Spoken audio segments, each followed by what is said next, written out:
Hello दोस्तों, नमस्कार। आप सभी का स्वागत है आपके अपने यूट्यूब चैनल एक्सेस एकेडमी पर। दोस्तों, आज के इस वीडियो में हम आप सभी के साथ डिस्कस करेंगे पॉलिटिकल साइंस यानी राजनीति विज्ञान का प्रैक्टिस सेट नंबर 19, जिसके अंतर्गत 65 महत्वपूर्ण प्रश्नों को इंक्लूड किया गया है। सारे क्वेश्चंस जो हैं न्यू एग्जाम पैटर्न पर आधारित हैं और ये प्रैक्टिस सीरीज जो चैनल पे जारी है आप सभी की तैयारी को परखने की।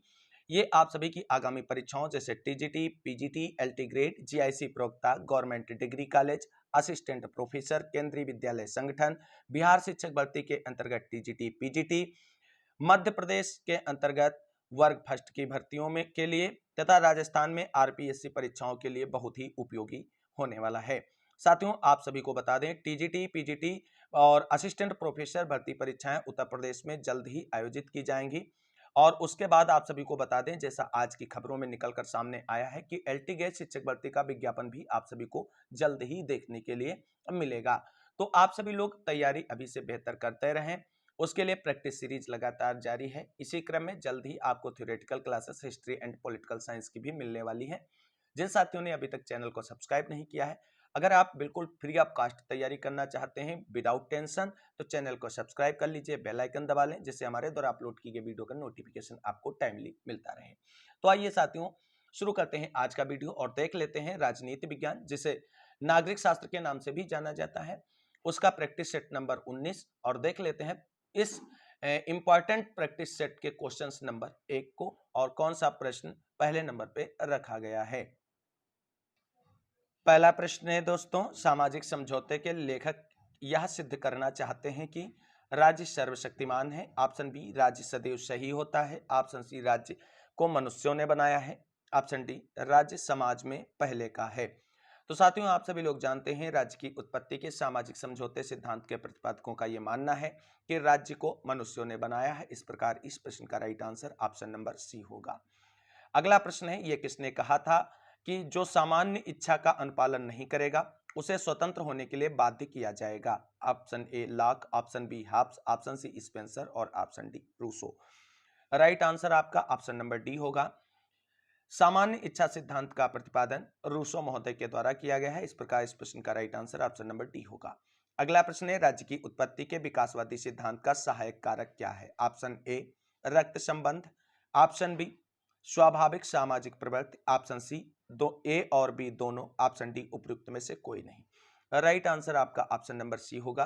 राज्य की उत्पत्ति के विकासवादी सिद्धांत या ऐतिहासिक सिद्धांत सर्वमान्य सिद्धांत है और इसके विकास में सहायक कारकों के अंतर्गत रक्त संबंध एवं स्वाभाविक सामाजिक प्रवृत्ति दोनों इंक्लूड हैं। इस प्रकार इस प्रश्न का right answer option number C हो जाएगा। अगला प्रश्न है दोस्तों, राजनीतिक चेतना राज्य की उत्पत्ति के किस सिद्धांत का एक प्रमुख कारक है। ऑप्शन ए दैवी उत्पत्ति के सिद्धांत, ऑप्शन बी शक्ति के सिद्धांत, ऑप्शन सी सामाजिक समझौते का सिद्धांत और ऑप्शन डी विकासवादी सिद्धांत।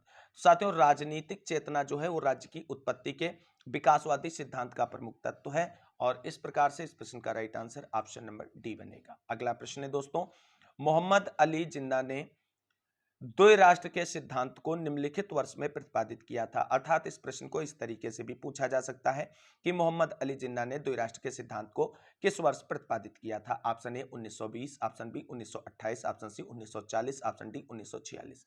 राइट आंसर है ऑप्शन नंबर सी 1940 ईस्वी में मोहम्मद अली जिन्ना ने द्वि राष्ट्र के सिद्धांत को प्रतिपादित किया था। अगला प्रश्न है दोस्तों, प्राकृतिक अवस्था में व्यक्ति का जीवन एकाकी, निर्धन, कुत्सित, पशुतुल्य और अल्प था। यह कथन किसका है। Option A Hobbes, option B Locke, option C Rousseau और ऑप्शन डी मिल। साथियों, आप सभी लोग जानते हैं कि राज्य की उत्पत्ति का जो सामाजिक समझौता सिद्धांत है उसमें जो प्रतिपादक हैं उनका मानना है कि राज्य की उत्पत्ति से पहले जो अवस्था थी वो प्राकृतिक अवस्था थी। तो प्राकृतिक अवस्था में मनुष्य के स्वभाव को एकाकी, निर्धन, कुत्सित, पशुतुल्य और अल्प जो है वो हॉब्स ने कहा है। किसने कहा है? हॉब्स महोदय ने। आप सभी लोग अगर इन चीजों को बहुत अच्छे से समझना चाहते हैं तो चैनल की प्लेलिस्ट जरूर विजिट करें। वहां पर राज्य की उत्पत्ति के सिद्धांतों के अंतर्गत ये सारी चीजें बहुत डिटेल्ड में आप सभी के साथ डिस्कस की गई हैं। वहां से सारे डाउट आप सभी के समाप्त होने वाले हैं। तो एक बार छोटी सी रिक्वेस्ट है कि जो चैनल पे प्लेलिस्ट बनी हुई है पॉलिटिकल साइंस यानी राजनीति विज्ञान के नाम से, उसको आप विजिट करें। वहां नहीं जाना चाहते हैं तो इसी वीडियो के डिस्क्रिप्शन को विजिट करें, वहां से उन वीडियोज को जरूर देखें जो राज्य की उत्पत्ति के सिद्धांतों से बनाए गए हैं और अपलोड किए गए हैं। सारी चीजें डिटेल्ड में वहां पे आप सभी के साथ डिस्कस करी गई हैं। सारे डाउट अपने आप समाप्त हो जाएंगे और एग्जाम में आप बेहतर स्कोर कर पाएंगे। तो आप सभी लोग जानते हैं कि राज्य की उत्पत्ति के सामाजिक समझौते सिद्धांत के प्रतिपादकों में हाब्स, लाक, रूसो तीनों का नाम आता है। मनुष्य के केवल बुरे पक्षों का वर्णन अगर किसी ने किया है तो हाब्स ने किया है, केवल अच्छे पक्ष का वर्णन किया है तो केवल लाक ने किया है, और बुरे और अच्छे पक्षों का मिश्रण अगर किसी ने प्रस्तुत किया है तो वो रूसो महोदय ने किया है। ये चीजें आपको ध्यान रखनी है। अगला प्रश्न है, मार्क्स के अनुसार राज्य क्या है? ऑप्शन ए ईश्वर द्वारा निर्मित किया गया है, बिल्कुल गलत, ऐसा मार्क्स नहीं मानता है। अगला ऑप्शन देखते हैं। अगला ऑप्शन है शक्ति द्वारा निर्मित किया गया है। ऑप्शन बी शोषण की एक संस्था के रूप में राज्य अस्तित्व में आया। ऑप्शन डी समझौते के द्वारा निर्मित हुआ है। तो क्वेश्चन नंबर 7 का जो राइट आंसर होगा ऑप्शन नंबर सी होगा। मार्क्सवाद ये मानता है कि राज्य की उत्पत्ति जो है शोषण की एक संस्था के रूप में हुई है और इसका निर्माण धनी वर्ग के व्यक्तियों के द्वारा किया गया है और अपनी संपत्ति की रक्षा के लिए किया गया है, और जो सर्वहारा वर्ग है उसके शोषण के रूप में किया गया है। अगला प्रश्न है स्वत्वबोधक व्यक्तिवाद शब्द का प्रयोग किसने किया? Option A Laski, option B Green, option C Locke, option D Macpherson. Right answer आपका ऑप्शन नंबर डी होगा। स्वत्वबोधक व्यक्तिवाद शब्द का प्रयोग जो है मैकफर्सन ने किया है। अगला प्रश्न है वह सरकार सबसे अच्छी है जो सबसे कम शासन करती है, यह कथन किससे संबंधित है? ऑप्शन ए बहुलवाद से, ऑप्शन बी समाजवाद से, ऑप्शन सी आदर्शवाद से, ऑप्शन डी व्यक्तिवाद से। साथियों इस प्रश्न का राइट आंसर होगा ऑप्शन नंबर डी। व्यक्तिवादी विचारक के मानते हैं वह सरकार सबसे अच्छी है जो सबसे कम शासन करती है। अगला प्रश्न है राज्य के कार्यों की उदारवादी अवधारणा किसकी रचनाओं में देखने को मिलती है? Option A Karl Marx, option B Locke, option C Hegel, option D Machiavelli. Right answer option number B होगा। राज्य के कार्यों की उदारवादी अवधारणा जो है लाक की रचनाओं में देखने को मिलती है और लाक को उदारवाद का जनक भी कहा जाता है। अगला प्रश्न है संविधान के बिना राज्य नहीं रहेगा बल्कि वह अराजकता का एक शासन होगा, यह कथन किसका है? Option A Jellinek, option B Bryce, option C Strong और option D Dicey. Right answer आपका ऑप्शन नंबर ए होगा। जेलिनेक ने कहा है कि संविधान के बिना राज्य नहीं रहेगा बल्कि वह अराजकता का एक शासन होगा। अगला प्रश्न है दोस्तों, हम एक संविधान के अधीन है परंतु संविधान वह है जो न्यायाधीश कहते हैं कि वह ऐसा है। संयुक्त राज्य अमेरिका के अतिरिक्त यह कथन निम्न में से किस देश पर लागू होता है? Option A Bharat, option B Switzerland, option C France, option D England. Right answer आपका होगा ऑप्शन नंबर ए, भारत में भी ये लागू होता है। अगला प्रश्न है दोस्तों, निम्नलिखित में से किस संशोधन ने मौलिक अधिकारों की तुलना में नीति निर्देशक तत्वों को वरीयता प्रदान की? ऑप्शन ए है आपका 24वां संशोधन, ऑप्शन बी है 39वां संशोधन, ऑप्शन सी है 42वां संशोधन, ऑप्शन डी 44वां संशोधन। राइट आंसर आपका होगा ऑप्शन नंबर सी 42वें संविधान संशोधन के द्वारा। अगला प्रश्न है दोस्तों, सभी राज्य के अंतर्गत, राज्य से बाहर कोई नहीं, राज्य के विरुद्ध कोई नहीं, निम्नलिखित में से ऐसा किसने कहा है? Option A Lenin, option B Hegel, option C Stalin और option D Mussolini. Right answer आपका होगा ऑप्शन नंबर डी, यह कथन मुसोलिनी का है। अगला प्रश्न है दोस्तों, संघात्मक सरकार के निम्न में से कौन आधार हैं? ऑप्शन ए व्यवस्थापिका तथा कार्यपालिका के मध्य संबंध, ऑप्शन बी न्यायपालिका तथा व्यवस्थापिका के मध्य संबंध, ऑप्शन सी न्यायपालिका तथा कार्यपालिका के मध्य संबंध, ऑप्शन डी है केंद्र तथा राज्यों के मध्य संबंध। तो संघात्मक सरकार के लिए सबसे जो बेस्ट पॉइंट है वो है केंद्र तथा राज्यों के मध्य संबंध। अगला प्रश्न है निम्नलिखित में से अध्यक्षात्मक शासन प्रणाली के लिए कौन सा सही है? ऑप्शन ए होगा कार्यपालिका व्यवस्थापिका के प्रति उत्तरदायी होती है, ऑप्शन बी कार्यपालिका व्यवस्थापिका से स्वतंत्र होती है, ऑप्शन सी कार्यपालिका न्यायपालिका के प्रति उत्तरदायी होती है, ऑप्शन डी व्यवस्थापिका कार्यपालिका के प्रति उत्तरदायी होती है। राइट आंसर होगा ऑप्शन नंबर बी कि कार्यपालिका व्यवस्थापिका से स्वतंत्र होती है। अगला प्रश्न है दोस्तों, संसदीय शासन व्यवस्था की सफलता के लिए आदर्श दशा क्या है? ऑप्शन ए बहुदलीय व्यवस्था का होना, ऑप्शन बी एक प्रधान दल व्यवस्था का होना, ऑप्शन सी द्विदलीय व्यवस्था का होना, ऑप्शन डी एक दलीय व्यवस्था का होना।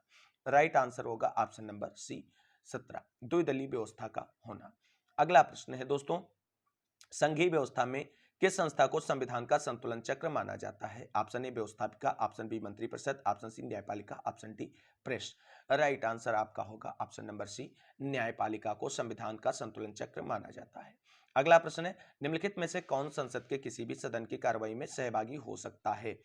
ऑप्शन ए है उपराष्ट्रपति, option B solicitor general, option C attorney general, option D मुख्य न्यायाधीश। राइट आंसर आपका होगा option number C, attorney general जो है संसद के किसी भी सदन की कार्रवाई में सहभागी हो सकता है। अगला प्रश्न है दोस्तों, उदारवाद का दर्शन विकसित हुआ था, कब विकसित हुआ था? ऑप्शन ए 13वीं 14वीं शताब्दी में, ऑप्शन डी 14वीं 15वीं शताब्दी में, ऑप्शन सी 15वीं 16वीं शताब्दी में, ऑप्शन डी 16वीं 17वीं शताब्दी में। राइट आंसर होगा ऑप्शन नंबर डी, उदारवाद जो का दर्शन जो है 16वीं से 17वीं शताब्दी में विकसित हुआ था। अगला प्रश्न देखते हैं दोस्तों। अगला प्रश्न है दोस्तों, भारतीय संविधान के स्रोतों की दृष्टि में निम्न में से कौन सा युग्म सही रूप से संबद्ध नहीं है? ऑप्शन ए कनाडा के संविधान से यूनियन शब्द लिया गया है, ऑप्शन बी अमेरिकी संविधान से न्यायिक पुनरावलोकन का सिद्धांत लिया गया है, और ऑप्शन सी ब्रिटिश संविधान से संसदीय व्यवस्था ली गई, ऑप्शन डी ऑस्ट्रेलिया के संविधान से संविधान में संशोधन की प्रक्रिया ली गई। यही ऑप्शन गलत है और यही आपका आंसर हो जाएगा। अगला प्रश्न है दोस्तों, आधुनिक युग में पुलिस राज्य की अवधारणा पुरानी पड़ गई है, इसका कारण क्या है? ऑप्शन ए राष्ट्रीय प्रभुसत्ता संपन्न राज्य का उदय, ऑप्शन बी धर्मतंत्रात्मक राज्य का उदय, ऑप्शन सी धर्मनिरपेक्ष राज्य का उदय, ऑप्शन डी कल्याणकारी राज्य का उदय। Right answer option number D होगा, कल्याणकारी राज्य का उदय। अगला प्रश्न है, प्रत्येक व्यक्ति को उसकी योग्यता के अनुसार तदंतर प्रत्येक को उसकी आवश्यकता के अनुसार इस सिद्धांत का प्रतिपादन किस सिद्धांत ने किया है? ऑप्शन ए फेबियन समाजवाद, ऑप्शन बी वैज्ञानिक समाजवाद, ऑप्शन सी आदर्शवाद, ऑप्शन डी उदारवाद। राइट आंसर होगा आपका ऑप्शन नंबर बी वैज्ञानिक समाजवाद। अगला प्रश्न है दोस्तों, कौन से संवैधानिक संशोधन के अंतर्गत भारत में पंचायती राज को संवैधानिक आधार प्रदान किया गया? ऑप्शन ए है 42वां, ऑप्शन बी 52वां, ऑप्शन सी 67वां, ऑप्शन डी 73वां। राइट आंसर होगा आपका ऑप्शन नंबर डी 73वें संवैधानिक संशोधन अधिनियम के द्वारा भारत में पंचायत राज को संवैधानिक आधार प्रदान किया गया। अगला प्रश्न है, भारत में लोकतांत्रिक विकेंद्रीकरण किसकी ओर इंगित करता है? ऑप्शन ए पंचायती राज की स्थापना, ऑप्शन बी सत्ता का अंतरण, ऑप्शन सी ग्रामीण योजना की शुरुआत, ऑप्शन डी इनमें से कोई नहीं। राइट आंसर है ऑप्शन नंबर ए पंचायती राज की स्थापना। आप अगला प्रश्न है, निम्नलिखित में से बंगाल विभाजन के दौरान कौन सा आंदोलन किया गया था? ऑप्शन ए खिलाफत आंदोलन, ऑप्शन बी असहयोग आंदोलन, ऑप्शन सी स्वदेशी आंदोलन, और ऑप्शन डी सविनय अवज्ञा आंदोलन। राइट आंसर होगा ऑप्शन नंबर सी, बंगाल विभाजन के दौरान या उसके विरोध स्वरूप स्वदेशी आंदोलन शुरू किया गया था। अगला प्रश्न देखते हैं दोस्तों। अगला प्रश्न है दोस्तों, किस प्रधानमंत्री के शासनकाल में दल बदल विरोधी विधेयक पास हुआ? Option A Shrimati Indira Gandhi, option B Shri Rajiv Gandhi, option C Shri BP Singh, option D Chandrashekhar. Right answer होगा आपका option number B, Shri Rajiv Gandhi ji के शासनकाल में दल विरोधी विधेयक पारित हुआ था। अगला प्रश्न है, लॉक ने इस विचार का समर्थन किया है? ऑप्शन ए व्यक्ति की सीमित स्वतंत्रता, ऑप्शन बी राजा की असीमित अधिकार, ऑप्शन सी संवैधानिक सरकार, ऑप्शन डी कुछ व्यक्तियों की शक्ति। राइट आंसर होगा आपका ऑप्शन नंबर सी, संवैधानिक सरकार के विचार का समर्थन किया गया है लॉक महोदय के द्वारा। अगला प्रश्न है, अमेरिकी संघ व्यवस्था में किसी राज्य के अंतर्गत एक नए राज्य का निर्माण किया जा सकता है? ऑप्शन ए कांग्रेस के दोनों सदनों द्वारा, ऑप्शन बी सीनेट द्वारा, ऑप्शन सी संबंधित राज्य की सहमति से कांग्रेस के द्वारा, ऑप्शन डी राष्ट्रपति के द्वारा। राइट आंसर होगा ऑप्शन नंबर सी, संबंधित राज्य की सहमति से कांग्रेस के द्वारा। अगला प्रश्न है, बहुलवादियों की मान्यता क्या है? ऑप्शन ए संप्रभुता निर्बाध है, ऑप्शन बी संप्रभुता अविभाज्य है, ऑप्शन सी संप्रभुता असीमित है, और ऑप्शन डी संप्रभुता विभाजित है। तो राइट आंसर होगा ऑप्शन नंबर डी, बहुलवादियों का मानना है कि संप्रभुता विभाजित है। अगला प्रश्न है, फांसीवाद से किसका उदय होता है? ऑप्शन ए उदारवाद का, ऑप्शन बी लोकतंत्र का, ऑप्शन सी उग्र राष्ट्रवाद का, ऑप्शन डी व्यक्तिवाद का। राइट आंसर होगा ऑप्शन नंबर सी, उग्र राष्ट्रवाद का उदय होता है। अगला प्रश्न है दोस्तों, अध्यक्षात्मक शासन प्रणाली किस पर आधारित है? ऑप्शन ए संवैधानिक और वास्तविक शक्तियां एक व्यक्ति में सत्ता केंद्रित करने में, ऑप्शन बी अनेक व्यक्तियों को सत्ता प्रदान करने में, ऑप्शन सी सरकार के विभिन्न अंगों के बीच सत्ता को संयुक्त करने में, ऑप्शन डी केंद्र और राज्यों के मध्य सत्ता को विभाजित करने में। राइट आंसर होगा ऑप्शन नंबर ए, संवैधानिक और वास्तविक शक्तियां एक व्यक्ति में सत्ता केंद्रित करने में। अगला प्रश्न है, अल्पसंख्यकों के प्रतिनिधित्व के लिए सबसे उपयुक्त निर्वाचन प्रणाली कौन सी है? ऑप्शन ए पृथक निर्वाचन प्रणाली, ऑप्शन बी आनुपातिक प्रतिनिधित्व प्रणाली, ऑप्शन सी एकीकृत मत प्रणाली, ऑप्शन डी सीमित मत प्रणाली। राइट आंसर आपका होगा ऑप्शन नंबर बी, आनुपातिक प्रतिनिधित्व प्रणाली। अगला प्रश्न है दोस्तों, दबाव समूह कौन सा तरीका नहीं अपनाते हैं? ऑप्शन ए संगोष्ठी, ऑप्शन बी प्रचार, option C lobbying, option D चुनाव लड़ना। राइट आंसर होगा ऑप्शन नंबर डी, दबाव समूह चुनाव नहीं लड़ते हैं। अगला प्रश्न देखते हैं दोस्तों। अगला प्रश्न है, निम्नलिखित में से कौन सर्वोच्च न्यायालय के तदर्थ यानी एडहॉक न्यायाधीशों की नियुक्ति करता है? ऑप्शन ए राष्ट्रपति, ऑप्शन बी प्रधानमंत्री, ऑप्शन सी गृह मंत्री, ऑप्शन डी राष्ट्रपति की सहमति से भारत का मुख्य न्यायाधीश। राइट आंसर आपका होगा ऑप्शन नंबर डी, राष्ट्रपति की सहमति से भारत का मुख्य न्यायाधीश। अगला प्रश्न है दोस्तों, यदि भारत संसदीय व्यवस्था के स्थान पर अध्यक्षात्मक व्यवस्था को अपना लेता तो क्या होता? ऑप्शन ए, शासना अध्यक्ष का कार्यकाल स्थिर रहेगा, ऑप्शन बी मंत्रिमंडल का निर्वाचन प्रत्यक्ष रूप से जनता करेगी, ऑप्शन सी सर्वोच्च न्यायालय अपने न्यायिक पुनरावलोकन के अधिकार से वंचित हो जाएगा, और ऑप्शन डी कार्यपालिका व्यवस्थापिका के प्रति उत्तरदायी बनी रहेगी। तो राइट आंसर होगा ऑप्शन नंबर ए, शासनाध्यक्ष का कार्यकाल स्थिर रहेगा। अगला प्रश्न है दोस्तों, भारतीय संसद के उच्च सदन की अध्यक्षता कौन करता है? ऑप्शन ए भारत के राष्ट्रपति करते हैं, ऑप्शन बी भारत के उपराष्ट्रपति करते हैं, ऑप्शन सी सर्वोच्च न्यायालय के मुख्य न्यायाधीश करते हैं, ऑप्शन डी लोकसभा के स्पीकर करते हैं। तो भारतीय संसद के उच्च सदन यानी राज्यसभा की अध्यक्षता भारत के उपराष्ट्रपति के द्वारा की जाती है, और राज्यसभा को स्थायी सदन के नाम से भी जाना जाता है। अगला प्रश्न है, निम्नलिखित में से कौन सा शब्द भारतीय संविधान की प्रस्तावना में प्रयुक्त नहीं हुआ है? ऑप्शन ए उदारवादी, ऑप्शन बी धर्मनिरपेक्ष, ऑप्शन सी सार्वभौम, और ऑप्शन डी लोकतांत्रिक। राइट आंसर आपका होगा ऑप्शन नंबर ए, भारतीय संविधान की प्रस्तावना में उदारवादी शब्द का प्रयोग नहीं हुआ है। अगला प्रश्न है, भारत में मृत्युदंड प्राप्त अधिकारी को अपराधी को क्षमादान करने का अधिकार किसमें निहित है? ऑप्शन ए सर्वोच्च न्यायालय में, ऑप्शन बी राष्ट्रपति में, ऑप्शन सी प्रधानमंत्री में, ऑप्शन डी राज्यपाल में। राइट आंसर आपका होगा ऑप्शन नंबर बी, भारत में मृत्युदंड प्राप्त अपराधी को क्षमादान करने का अधिकार राष्ट्रपति में निहित है। अगला प्रश्न है, निम्नलिखित में से किस रिट का अर्थ है हम आदेश देते हैं? ऑप्शन ए बंदी प्रत्यक्षीकरण, ऑप्शन बी परमादेश, ऑप्शन सी अधिकार परीक्षा, और ऑप्शन डी हो गया उत्प्रेषण। राइट आंसर होगा ऑप्शन नंबर बी, परमादेश का अर्थ होता है कि हम आदेश देते हैं। अगला प्रश्न है, भारतीय संविधान की 7वीं अनुसूची में निम्नलिखित में से कौन संबंधित है? ऑप्शन ए भाषाओं की सूची है, ऑप्शन बी प्रांतीय संगीत तथा उभयनिष्ठ सूची के विषय इसमें है, ऑप्शन सी शपथ एवं स्वीकृत की सूची है, ऑप्शन डी राष्ट्रपति एवं उपराष्ट्रपति के दायित्व की सूची है। राइट आंसर होगा ऑप्शन नंबर बी, प्रांतीय संगीत तथा उभयनिष्ठ सूची के विषयों का वर्णन किया गया है। अगला प्रश्न देखते हैं दोस्तों, प्रश्न संख्या 42 देखते हैं दोस्तों, संशोधित भारतीय संविधान की प्रस्तावना यानी प्रियम्बल भी उसे कहते हैं में निम्नलिखित 5 अभिव्यक्तियां आई हैं। आप एक है लोकतांत्रिक, ऑप्शन 2 है सार्वभौम, ऑप्शन 3 है धर्मनिरपेक्ष, ऑप्शन 4 है समाजवादी, 5वां है गणतंत्र। इन अभिव्यक्तियों का सही प्रयोग क्रम निम्नलिखित में से चुनिए, यानी कौन सा किस स्थान पर प्रयुक्त हुआ है। तो इसका राइट आंसर आप सभी लोग बताएं, मिला करके देखिए इसका राइट आंसर क्या होगा। तो ऑप्शन नंबर ए सही होगा, यानी ये 1 नंबर पे आ जाएगा दूसरा वाला, और चौथा जो है ये 2 नंबर पे आ जाएगा, और तीसरा जो है वो अपने ही स्थान पे रहेगा, और पहला जो है इस तरीके से हो जाएगा, यानी पहला वाला चौथे स्थान पे आ जाएगा, ये 4 नंबर पे हो जाएगा, और पांचवा अपने 5वें स्थान पर ही रहेगा। अगला प्रश्न है दोस्तों, अगला प्रश्न है, संसद द्वारा भारत के राष्ट्रपति को कैसे पदच्युत किया जा सकता है? ऑप्शन ए दोनों सदनों के साधारण बहुमत से, ऑप्शन बी दोनों सदनों के कुल सदस्यों के 2/3 बहुमत से, ऑप्शन सी दोनों सदनों के स्पष्ट बहुमत से, ऑप्शन डी दोनों सदनों के कुल सदस्यों के बहुमत और उपस्थित तथा मतदान करने वाले सदस्यों के 2/3 बहुमत से। राइट आंसर आपका होगा ऑप्शन नंबर बी, दोनों सदनों के कुल सदस्यों के 2/3 बहुमत से। अगला प्रश्न है, संसद के दोनों सदनों के संयुक्त अधिवेशन की अध्यक्षता कौन करता है? Option A speaker, option B उपराष्ट्रपति, ऑप्शन सी राष्ट्रपति, ऑप्शन डी प्रधानमंत्री। राइट आंसर होगा ऑप्शन नंबर ए, संसद के दोनों सदनों की संयुक्त अधिवेशन की अध्यक्षता लोकसभा के अध्यक्ष यानी स्पीकर के द्वारा की जाती है। अगला प्रश्न है, भारतीय संविधान का निम्न में से कौन सा अनुच्छेद या प्रावधान करता है कि 14 वर्ष से कम आयु का कोई भी बच्चा काम में नहीं लगाया जाएगा? ऑप्शन ए अनुच्छेद 23, ऑप्शन बी अनुच्छेद 24, ऑप्शन सी अनुच्छेद 26, ऑप्शन डी अनुच्छेद 28।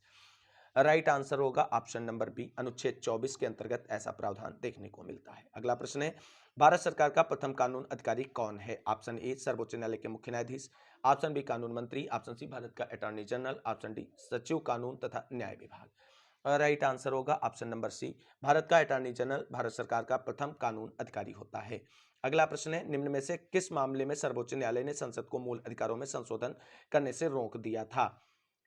तो ऑप्शन ए होगा आपका सज्जन सिंह बनाम राजस्थान राज्य, ऑप्शन सी है शंकरी प्रसाद बनाम भारत सरकार, ऑप्शन डी है चंपकम दोराईराजन बनाम मद्रास सरकार। तो ये आपके जो हैं तीनों ऑप्शन गलत हो जाएंगे, इसमें ऐसा नहीं कोई प्रावधान दिया गया था। अगला ऑप्शन देखते हैं, वही इसका राइट आंसर भी होगा। तो राइट आंसर होगा ऑप्शन नंबर डी। अगला प्रश्न है दोस्तों, भारतीय राष्ट्रीय कांग्रेस की प्रथम भारतीय महिला अध्यक्ष थी। Option A Vijayalakshmi Pandit, option B Padmaja Naidu, option C Sarojini Naidu, option D Rajkumari Amrit Kaur. Right answer होगा option number C, Sarojini Naidu. अगला प्रश्न है दोस्तों, कांग्रेस द्वारा सर्वप्रथम स्वराज की मांग कब की गई थी? Option A 1885, option B 1901, option C 1906, option D 1928। Right answer होगा ऑप्शन नंबर सी, 1906 ईस्वी में कांग्रेस के द्वारा सर्वप्रथम स्वराज की मांग की गई थी। अगला प्रश्न है, निम्नलिखित में से किस संशोधन के द्वारा भारतीय संविधान में मौलिक कर्तव्यों को समायोजित किया गया? ऑप्शन ए 40वां संशोधन, ऑप्शन बी 42वां, ऑप्शन सी 43वां और ऑप्शन डी 44वां संविधान संशोधन अधिनियम।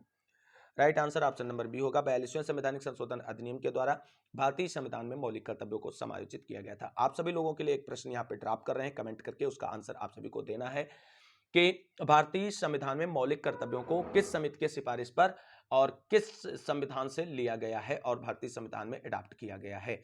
अगला प्रश्न है, निम्नलिखित में से किस राज्य ने सबसे पहले पंचायत राज व्यवस्था को लागू किया? Option A Rajasthan, option B Maharashtra, option C Bihar, option D Uttar Pradesh. Right answer होगा आपका ऑप्शन नंबर ए, सर्वप्रथम राजस्थान में पंचायती राज व्यवस्था को लागू किया गया था।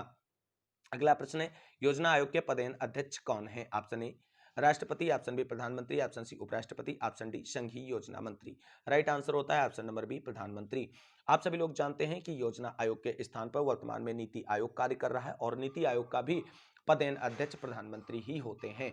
तो इस बार योजना आयोग से कम प्रश्न पूछे जाने की संभावना है, लेकिन ये प्रैक्टिस सेट में क्वेश्चंस पहले से लगे हुए हैं तो उनको हम सभी डिस्कस जरूर करेंगे।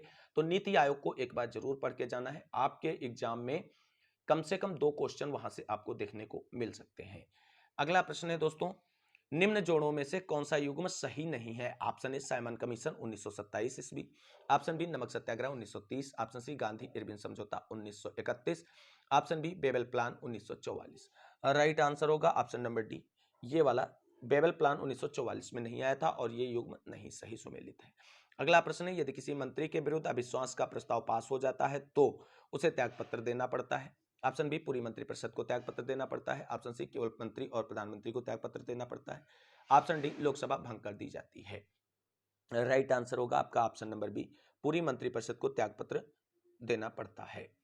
अगला प्रश्न है दोस्तों, भारतीय संसद की कार्रवाई में शून्यकाल यानी 0 आवर का अर्थ क्या है? ऑप्शन ए सत्र का प्रथम घंटा, ऑप्शन बी जब विशेषाधिकार प्रस्ताव स्वीकृत होता है, ऑप्शन सी प्रश्नकाल के पूर्व का काल, ऑप्शन डी प्रश्नकाल के अंत और कार्यसूची में लिखे दूसरे कार्यों से पहले। अगला प्रश्न है दोस्तों ऑप्शन नंबर डी, प्रश्नकाल के अंत और कार्यसूची में लिखे दूसरे मुद्दों से पहले के समय को। अगला प्रश्न देखते हैं दोस्तों, अगला प्रश्न देखते हैं, भारत की स्वतंत्रता के समय भारतीय राष्ट्रीय कांग्रेस का अध्यक्ष कौन था? Option A Kripalani, option B Nehru, option C Gandhi, option D Patel.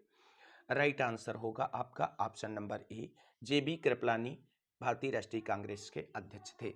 आप सभी को बता दें, महात्मा गांधी केवल एक बार भारतीय राष्ट्रीय कांग्रेस के अध्यक्ष बने हैं और कब बने हैं ये आप सभी को कमेंट करके बताना है। अगला प्रश्न है, फॉरवर्ड ब्लॉक की स्थापना कब हुई थी? Option A 1933, option B 1937, option C 1939, option D 1940। Right answer आपका होगा ऑप्शन नंबर सी, 1939 ईस्वी में सुभाष चंद्र बोस ने जो है वो फॉरवर्ड ब्लॉक की स्थापना की थी। अगला प्रश्न है दोस्तों, सविनय अवज्ञा आंदोलन कब समाप्त हुआ था? ऑप्शन ए 1930, ऑप्शन बी 1932 में, ऑप्शन सी 1934 में, ऑप्शन डी 1936 में। राइट आंसर आपका ऑप्शन नंबर सी होगा 1934 में। अगला प्रश्न है दोस्तों, कितने राजनीतिक कार्यकर्ताओं ने भारतीय राष्ट्रीय कांग्रेस की स्थापना की थी? Option A 72, option B 85, option C 100 और ऑप्शन डी 125। राइट आंसर होगा ऑप्शन नंबर ए, 72 सदस्यों ने मिलकर के भारतीय राष्ट्रीय कांग्रेस की स्थापना की थी। अगला प्रश्न है दोस्तों, भारतीय राष्ट्रीय कांग्रेस की स्थापना अधिवेशन में निम्नलिखित में से कौन उपस्थित नहीं था? ऑप्शन ए दादा भाई नौरोजी, ऑप्शन बी जी सुब्रमण्यम अय्यर, ऑप्शन सी न्यायमूर्ति रनाडे, ऑप्शन डी सुरेंद्र नाथ बनर्जी। राइट आंसर आपका होगा ऑप्शन नंबर डी, सुरेंद्र नाथ बनर्जी उपस्थित नहीं थे। अगला प्रश्न देखते हैं दोस्तों, अगला प्रश्न है दोस्तों, एम ए जिन्नाह का 14 बिंदु किसके विरुद्ध था? ऑप्शन ए असहयोग आंदोलन, option B Nehru report, option C Simon commission आयोग रिपोर्ट और ऑप्शन डी उपरोक्त सभी। राइट आंसर होगा आपका option number B, Nehru report, जो मोतीलाल नेहरू के द्वारा तैयार की गई थी। उसी के विरुद्ध में ए जिन्नाह ने 14 बिंदुओं से संबंधित प्रस्ताव पेश किया था, जो नेहरू रिपोर्ट के विरोध में था। अगला प्रश्न है, भारत के लिए कम्युनल अवार्ड की घोषणा किसने की थी? Option A C.R. Attlee, option B Ramsay MacDonald, option C Stafford Cripps, option D lord Wavell. और राइट आंसर आपका होगा option number B, Ramsay MacDonald ने भारत के लिए कम्युनल अवार्ड की घोषणा की थी। अगला प्रश्न है, अखिल भारतीय ट्रेड यूनियन कांग्रेस का प्रथम अध्यक्ष कौन था? Option A Lala Lajpat Rai, option B Lokmanya Tilak, option C C R Das, option D Diwan Chamanlal. Right answer होगा आपका option number A, Lala Lajpat Rai इसके प्रथम अध्यक्ष थे। अगला प्रश्न है दोस्तों, केंद्र में अंतरिम सरकार की स्थापना कब हुई थी? ऑप्शन ए क्रिप्स मिशन आने के बाद, ऑप्शन बी क्रिप्स मिशन के आने से पहले, ऑप्शन डी माउंटबेटन योजना के पेश करने के बाद, ऑप्शन सी कैबिनेट मिशन के आने के बाद। राइट आंसर होगा आपका option number D, cabinet mission आने के बाद में केंद्र में अंतरिम सरकार की स्थापना हुई थी। आज के वीडियो का अंतिम प्रश्न देखते हैं दोस्तों, प्रश्न संख्या 65। भारत छोड़ो आंदोलन के दौरान किस स्थान पर समानांतर सरकार स्थापित की गई थी? इंपॉर्टेंट क्वेश्चंस है, आप सभी लोग नोट डाउन करके इसको रखें। Option A Ballia, option B Satara, option C Tamluk, option D उपरोक्त सभी स्थानों पर। राइट आंसर इसका होगा ऑप्शन नंबर डी, उपरोक्त सभी स्थानों पर समानांतर सरकार की स्थापना हुई थी। बलिया वाला जो ऑप्शन है ये कई बार परीक्षाओं में पूछा गया है। आप सभी लोग बताना है कि भारत छोड़ो आंदोलन के दौरान बलिया में समांतर सरकार किसने स्थापित की थी। बहुत ही इंपॉर्टेंट क्वेश्चन है, वनडे एग्जाम्स हो या कोई भी पीसीएस लेवल का एग्जाम्स हो, ऐसे प्रश्न हमेशा पूछे ही जाते हैं। तो साथियों, ये था आज का राजनीति विज्ञान का प्रैक्टिस सेट नंबर 19, जिसके अंतर्गत 65 महत्वपूर्ण क्वेश्चंस को डिस्कस किया गया है। उम्मीद करते हैं आप सभी की परीक्षाओं में ये काफ़ी हेल्पफुल साबित होगा। अगर आप सभी को वीडियो अच्छा लगा हो तो प्लीज़ वीडियो को लाइक करें, जिससे हमें मोटिवेशन मिले आगे की बेहतर तैयारी करवाने की। और आप सभी लोग चैनल को सब्सक्राइब कर लें, वीडियो को लाइक कर दें, दोस्तों में शेयर कर दें। तो आज के वीडियो में इतना ही। इस वीडियो को अंत तक देखने के लिए सभी साथियों को तहे दिल से शुक्रिया, बहुत बहुत धन्यवाद। मिलते हैं अगली वीडियो में, तब तक के लिए सभी साथियों को जय जय भारत, वंदे मातरम। आप सभी साथियों का दिन शुभ हो।